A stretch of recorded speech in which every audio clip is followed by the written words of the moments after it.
¿Qué tal? ¿Cómo están amigos y amigas de esta comunidad? Como siempre un gusto, como siempre un placer. Las charlas con Luis Guillermo Hernández no podían faltar en este Domingo Santo, en pocas palabras. Mi querido Luis Guillermo, ¿cómo estás?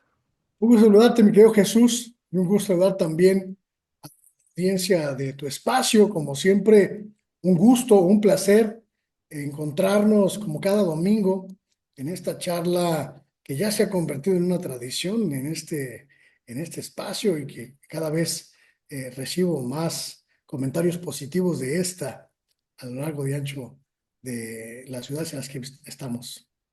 Muchísimas gracias, querido amigo. Oye, pues a ver, ya es una tradición, por supuesto, por tu gentileza en todos los sentidos, querido, tu talento. Oye, pues a ver, Donald Trump, vaya personaje, un personaje que no da descanso ni en Semana Santa, qué bárbaro. Y por todos lados anda metido Donald Trump, que se está negociando con aquel, que está negociando con aquellos y demás.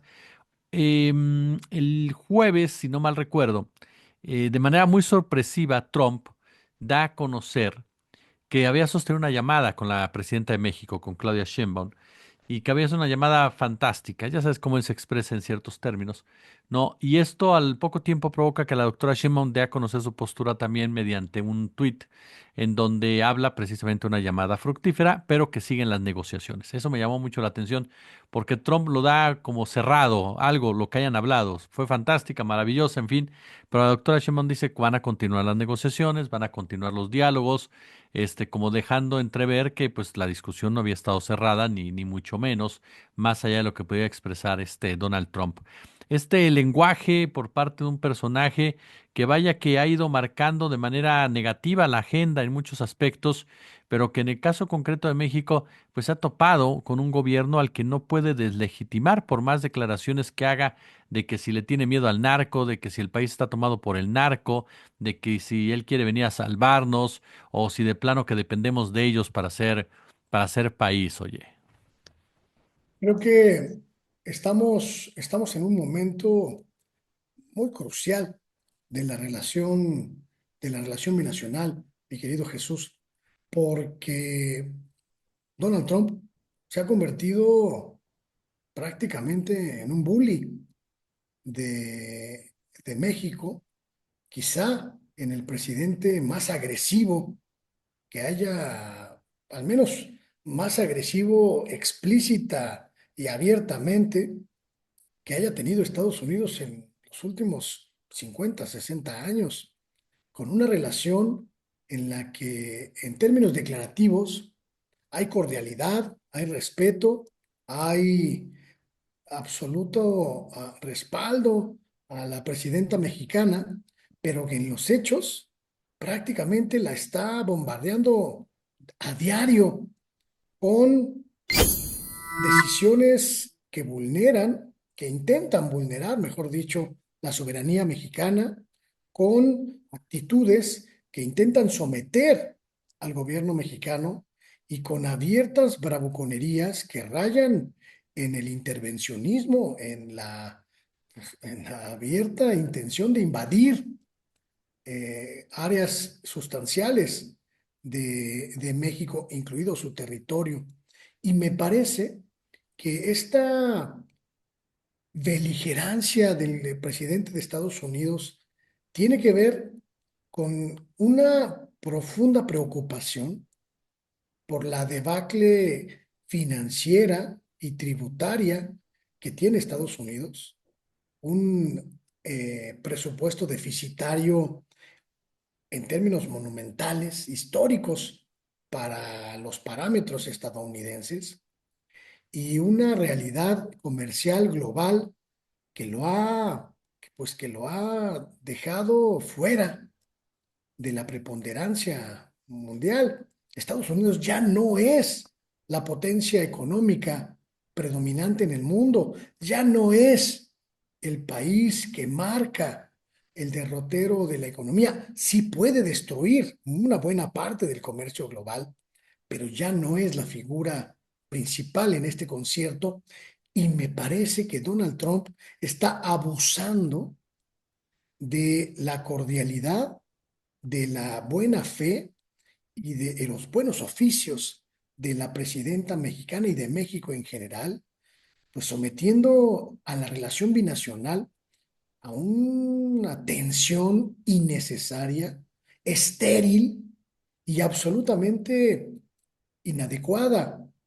El asunto de los aranceles de los últimos meses que hemos intentado sortear esta fiebre de arancelazos, esta arancelitis aguda, severa, que padece Donald Trump y que ha logrado ser detenida, pues con los buenos oficios de la presidenta mexicana. A lo que se ha sumado el asunto esta semana que concluyó, el asunto del tomate, del jitomate mexicano, que recibe un masazo arancelario absolutamente inadmisible y además completamente ilegal, habida cuenta de que existe un acuerdo específico binacional en la materia, que simple y sencillamente Donald Trump se quiere pasar por el arco del triunfo. El asunto gravísimo de la instalación de un cuartel militar a las puertas del territorio mexicano en la zona del Golfo de México, en Matamoros, que me parece abiertamente una provocación al gobierno mexicano, cuando no una amenaza de invasión, una amenaza de intervención en territorio nacional, con estas miles de hectáreas que pasan a formar parte de los ámbitos administrativos del ejército estadounidense, insisto, a la puerta de México, que son cosas que una nación hermana, que una nación socia, que una nación amiga, aliada, como se supone que es Estados Unidos, no debería de ninguna manera poner sobre la mesa en el escenario actual. Y me parece que la presidenta mexicana está desarrollando una estrategia, lo he dicho desde las semanas anteriores, una estrategia de contener con sensatez, con mesura, con excesiva tolerancia incluso, a un berrinchudo, a un verdadero neandertal que no tiene, mi querido Jesús, ninguna capacidad de contención ni de asimilación de que lo que está provocando es el derrumbe total y absoluto de Estados Unidos. Sí, yo coincido contigo.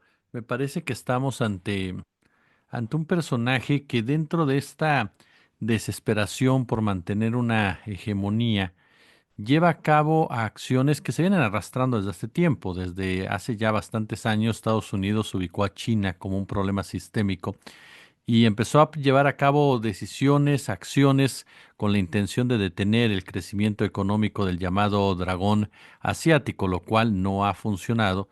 ¿Y por qué? Al final de cuentas, Estados Unidos no tiene las herramientas para defenderle, para detener la economía china. Principalmente no tiene la capacidad de manufactura, la capacidad de industrialización.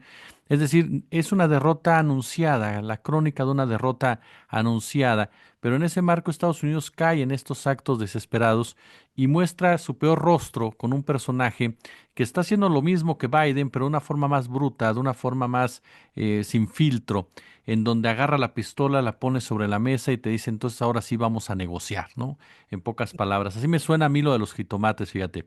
Como que dice a tanto el arancel, pero se aplica hasta junio. Es decir, vamos a negociar, pero ya te apliqué un arancel de entrada y aquí está precisamente la pistola y pues tú me tienes que dar algo para que yo acepte en un momento dado retirar esta amenaza. Sin duda alguna es un ejercicio de Pero, negociación.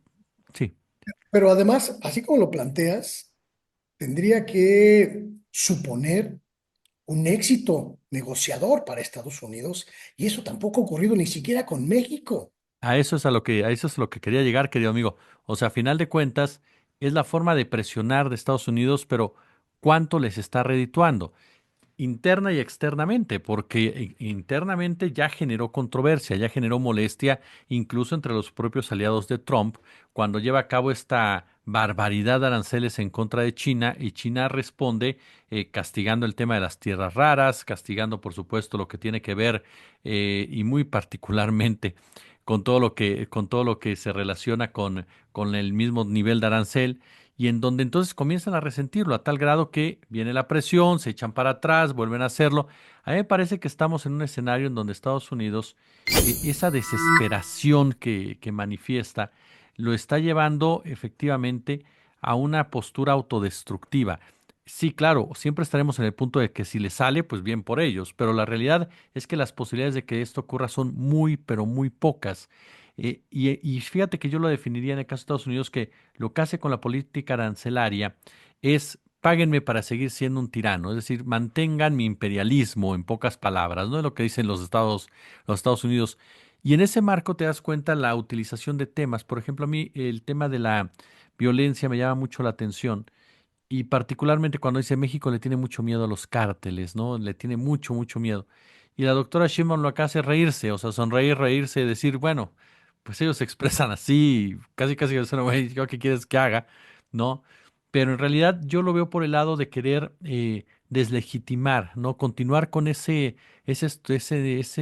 estribillo de narcocandidata, narcopresidenta y demás, porque no ha podido realmente, no ha encontrado una fisura en el gobierno de Sheinbaum, no ha encontrado una fisura en la forma de negociar de la presidenta, no ha encontrado una fisura que le permita meterse, como lo ha hecho ya con otros personajes, y comienza a acumular derrotas. Canadá abiertamente ha dicho, pues sí, pero mientras nos ponemos de acuerdo, ahí te va el arancel también.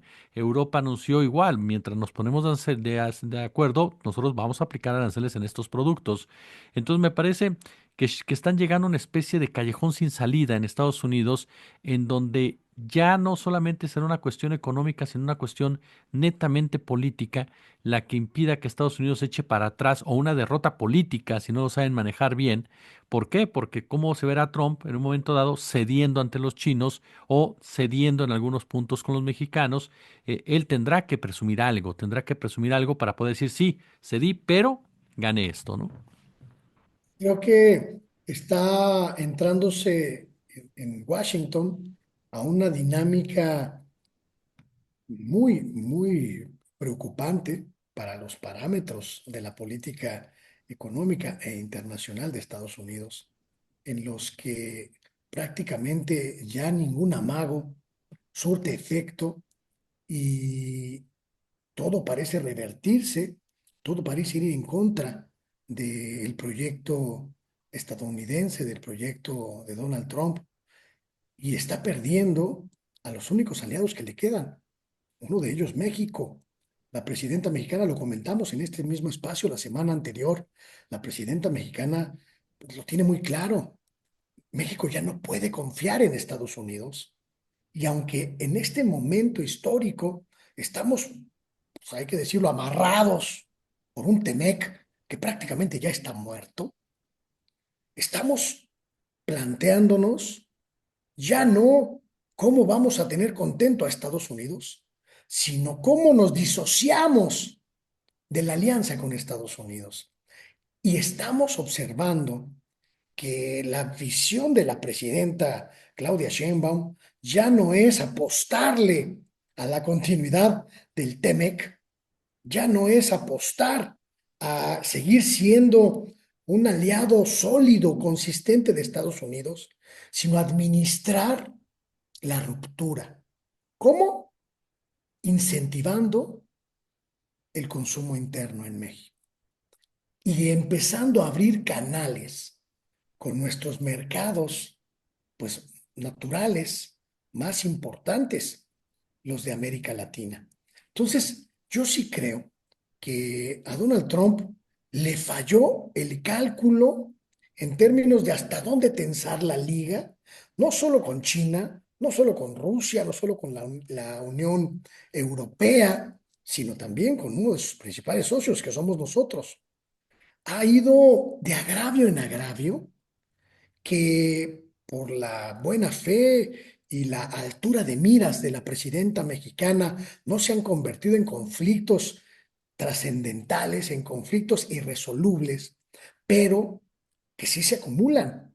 El asunto del agua en Texas, en una misma semana el asunto del jitomate, el asunto del cuartel a las puertas del país, son cosas que para nosotros, los mexicanos, suman agravio, suman absoluta certeza, mi querido Jesús, de que Estados Unidos vive sus peores horas y de que no vamos a cargar con ese cadáver cuando empiece a enfriarse. Por eso creo que lo que está ocurriendo en Estados Unidos lo vemos en las calles de Nueva York, de Los Ángeles, de San Francisco, de las grandes ciudades progresistas de aquella nación. Es el principio de una ruptura civil, de una ruptura social en aquella nación, de consecuencias todavía impredecibles. Nosotros, los mexicanos, nos vamos a salvar porque tenemos una circunstancia histórica en este momento completamente distinta de la que hayamos tenido en los últimos por lo menos 100 años, en la que nuestra economía, aunque depende de Estados Unidos, ya no es, ya no tiene un hilo conductor, un cordón umbilical absolutamente amarrado a aquella nación. Y podemos, vimos en la pandemia, lo estamos viendo ahora, sortear esta separación, esta, esta escisión histórica con nuestro vecino del norte de una manera mucho mejor aspectada. Entonces yo sí creo que a Donald Trump le vienen días, meses, años sumamente oscuros en los que su propio pueblo le va a pedir cuentas muy altas. Sí, fíjate que si Estados Unidos quisiera presionar a México, es el gas. México es dependiente del gas de Estados Unidos. Y con base en eso podría jugar sus cartas Estados Unidos. A mí me llama la atención que hasta el momento Trump no lo haya sacado, por lo menos públicamente, el tema.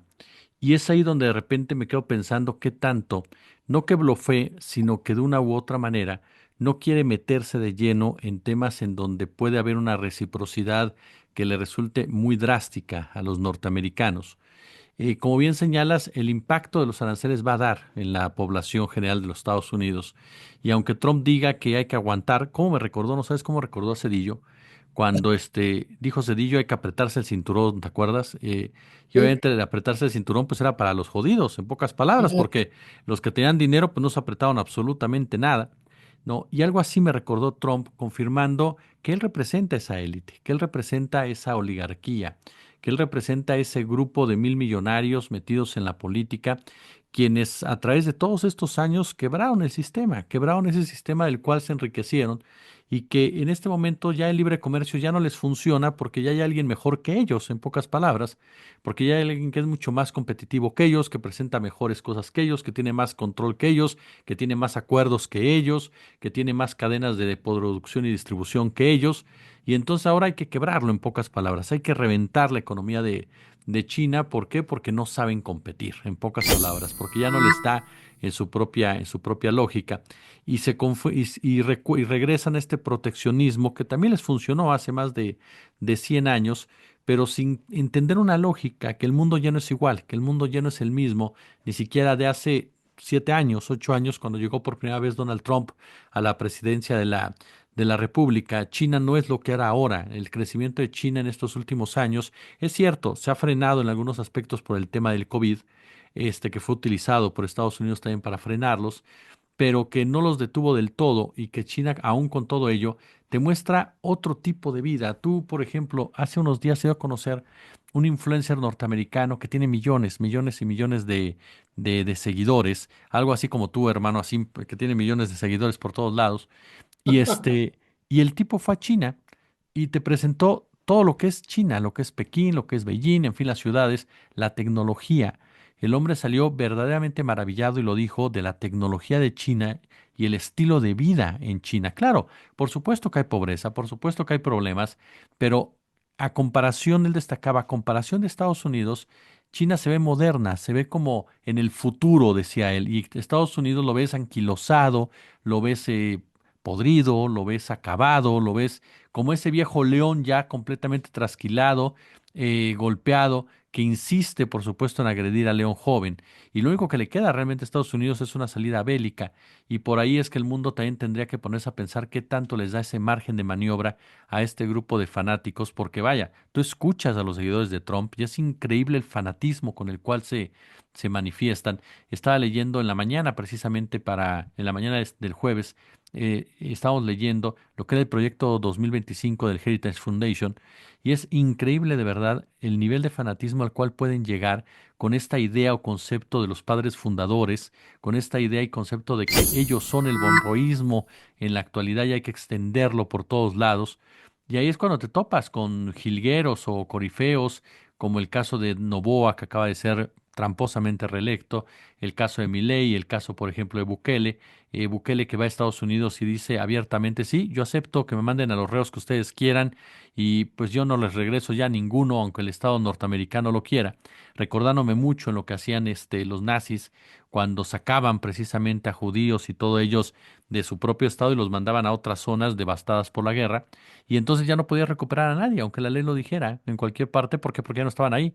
Y los países que ya no los regresaban eran países tomados por los nazis. Entonces, un comportamiento de Estados Unidos que de verdad llama a cierta preocupación, y en ese marco me parece ejemplar lo que hace la doctora Claudia Sheinbaum, aguantando las presiones, porque como bien dices, ese punto que de repente pasa desapercibido, pero es fundamental, esa provocación constante, ese hecho que te pongan una base militar literalmente frente a Matamoros, es una provocación, o sea, es una advertencia de intervencionismo, y aún así la doctora mantiene fijas sus posturas y mantiene su actitud de, ¿saben qué?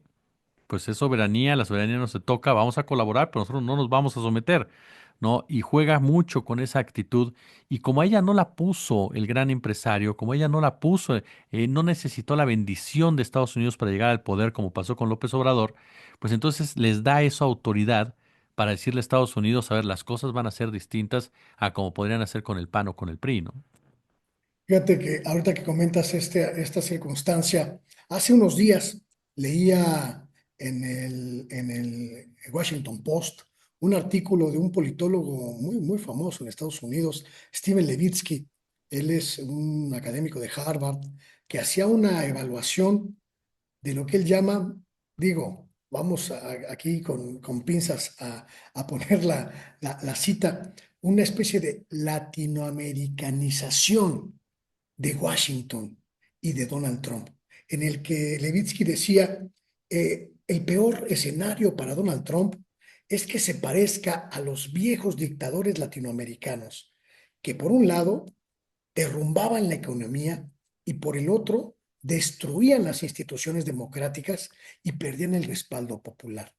Y desgraciadamente, decía Levitsky, eso parece estar ocurriendo hoy en Estados Unidos, con un presidente populista que no solo no tiene idea de que su valor como nación es el custodiar las instituciones democráticas y los valores democráticos que ha defendido Estados Unidos históricamente, sino que además parece estar empeñado en destruir la base económica que le dio sentido a Estados Unidos como nación hegemónica en el mundo en los últimos 50 años. Y decía, Trump está en un escenario en el que prácticamente está destruyendo todos los cimientos que hicieron de Estados Unidos la nación que dominó al mundo durante buena parte del siglo XX.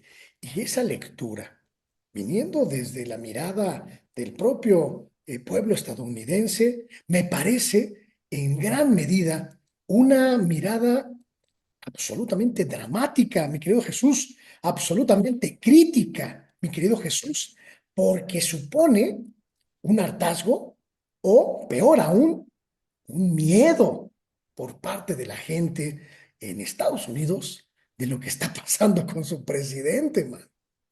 Sí, digo, lo vimos hace unos días, cómo la gente salió a la calle exigiéndole a Trump que le pare.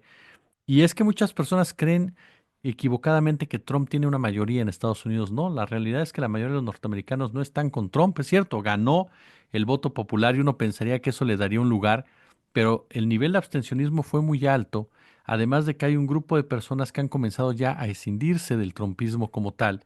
y que votaron a favor del trumpismo pensando que era la solución al tema de la inflación. Y al darse cuenta este golpeteo que trae Trump a la economía norteamericana, pues obviamente comienzan a echarse para atrás en su voto hacia este personaje. Oye, ya que estamos terminando, pero no puedo dejar de preguntarte, este tema incluso te va a agarrar a lo mejor te agarra de curva, pero no, no creo. Este, Fíjate que el tribunal le dio la razón a Raimundo Riva Palacio en torno a que la mañanera estigmatizaba. De ahí se agarró Chumel, se agarró Ciro Gómez Leiva, se agarró Adela Micha para decir López Obrador nos hizo mucho daño. ¿Cuál es tu opinión, hermano? Yo ya di una opinión de este tema, llevo hablando toda la semana, pero pero, ¿cuál es tu opinión sobre esto? ¿Realmente en España la mañanera estigmatizaba o estos personajes ya llegaron desacreditados desde antes a la mañanera? Oye, Me parece que el ejercicio público de rendición de cuentas que fue la mañanera del presidente Andrés Manuel López Obrador sirvió, entre muchas otras cosas, para mostrarle al pueblo de México el proceso de putrefacción, el proceso de profunda decadencia que viven todavía hoy, eh, abril de 2025, la gran mayoría de los medios de comunicación privados, los corporativos mediáticos de nuestro país. El descrédito, la absoluta falta de credibilidad, la absoluta falta de honorabilidad que le observamos a la gran mayoría de los periodistas y las periodistas que integran las plantillas de los medios privados. Fue sin duda brutal durante el sexenio de López Obrador. Los desnudó, los mostró tal cual son, corruptos, impreparados, absolutamente impunes y sobre todo completamente adversos a cualquier verdad, a cualquier posibilidad de verdad que merece el pueblo de México. El descrédito de Raimundo Riva Palacio no nació en la conferencia mañanera, nació en la corrupción del propio Raimundo. En esos días en los que se metía a la oficina de Genaro García Luna a recibir, por supuesto, boletines, expedientes y recursos. La credibilidad de Raimundo, la credibilidad de Ciro Gómez Leiva, la de Carlos Loret de Mola, la de Joaquín López Dóriga, no se pudrió en las conferencias matutinas en Palacio Nacional. Se pudrió cuando ellos se arrodillaron ante el poder político del viejo régimen y aceptaron servir de correa de transmisión para el mensaje que iba siempre en contra del pueblo de México. Esos periodistas, esas periodistas, mi querido Jesús, no deberían haber reclamado la existencia de la conferencia mañanera del presidente López Obrador. Deberían haber reclamado al espejo, haberse convertido en engendros que escupían mentiras y recibían recursos públicos a manos llenas, siempre, siempre para atentar contra la libertad de prensa, la libertad de expresión y la libertad de información del pueblo de México. Me da mucho gusto que hoy todos ellos estén absolutamente desacreditados. ¿Sabes por qué? Porque se lo merecen, porque traicionaron al pueblo de México al que le debían veracidad, honradez, honorabilidad y decencia. Y solo le entregaron mentiras, corrupción y chayote, chayote a manos llenas. totalmente de acuerdo, querido. Pues yo quiero agradecerte como siempre, como cada semana, por compartir con nosotros, pásale, Luca, por compartir con nosotros, por supuesto, estas charlas, mi querido Luis Guillermo. Mi hermano, al contrario, te agradezco infinitamente la posibilidad de encontrarme con tu numerosísima, numerosísima audiencia cada domingo, mi querido Jesús.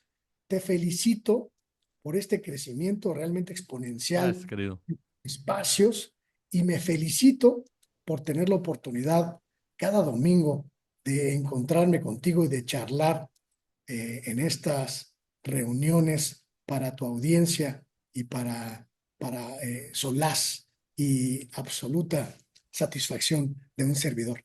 Nos vemos el próximo domingo aquí y mientras tanto nos vemos también allí en mi espacio que se llama como yo, Luis Guillermo Hernández, Sexta W, haciendo camino al andar, mi estimado, que es lo único que sabemos hacer los reporteros. Totalmente de acuerdo, me quedo Luis Guillermo. Ya lo sabe usted, como siempre un gusto, como siempre un placer.